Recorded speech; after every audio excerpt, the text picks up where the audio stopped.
On the selling side, I mean, again, I mean, this is obviously timeless advice, and the investment bankers, I mean, they'll tell you the same thing, right? Well, first, I would say, what do you really want, right?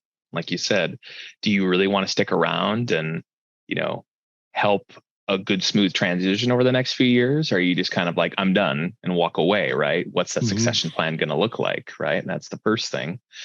And then the other thing is really take a good look and a hard look at yourself objectively. Well, obviously I'm preaching to the choir about any business owner, right? I mean, I have two myself, but really look in the mirror and say, what do I really have when it comes to sales and when it comes to diversification of customers? And because I can tell you right now, a lot of the buyers, I mean, timeless advice, right, are looking at that very specifically of, what do you actually already have? Are you like a one-stop shop for just one customer and then they yank the contract and then that's it, right? Which for a lot of these owner operators, that happens sometimes. We've seen all they do is one thing, and I'm like, risky, right? Yep.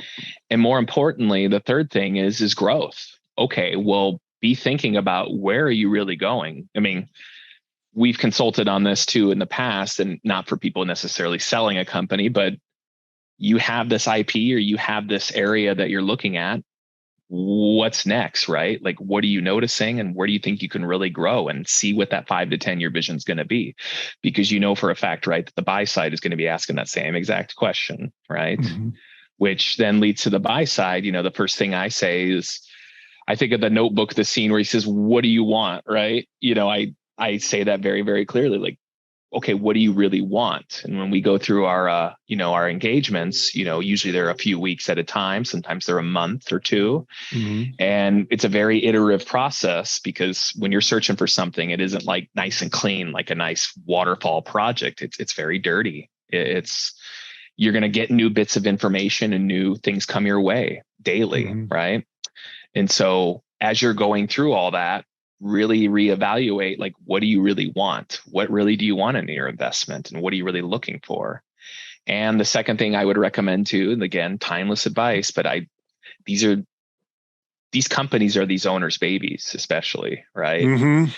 And I was joking with somebody the other day. I said, the thing about consulting and all this private equity stuff is we got to keep remembering we are in a people business, whether we like it or not.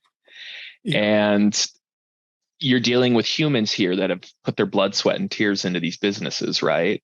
Yeah. And so obviously you got to be very open and honest with them about what you're looking for, but at the same time, really hear them out and what they have to say. Because, they're, even if they're getting a big paycheck out of it in the end, a big walk away exit, that's their baby. They grew it from nothing. I mean, I've talked to a couple people like, oh yeah, I started this in my garage 20 years ago. Right. These Right. A&Ps, absolutely. Yeah, man.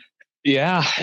Sometimes these, like I was talking with a colleague, right? I also heard from our colleague, Rob, he made it very clear, like, I don't want to be this Ivy League, private equity suit guy that walks in and be like, here, let me throw a whole bunch of money at you and get out. Right. Yeah. No. Right. A lot of these are owner operators, especially in aerospace and defense, that this is their baby. So remember that when you're talking with them and trying to cut them a deal. And right.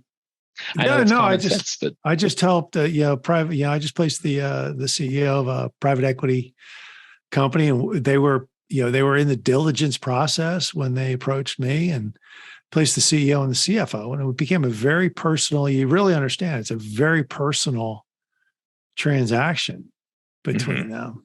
And eventually, obviously the numbers got to make sense. But as I tell people in any, it's like nobody wants to hear their baby's ugly, and that's that's ultimately what it comes down to is, in business, I tell clients and all the time, nobody wants to hear their baby's ugly, or worse yet, I love it when executives go to companies, they're being approached by a company to go, turn around a division or something like that. And they're like, well, yeah, I'm going to tell them, this is wrong or that's wrong. You're like, time out, man.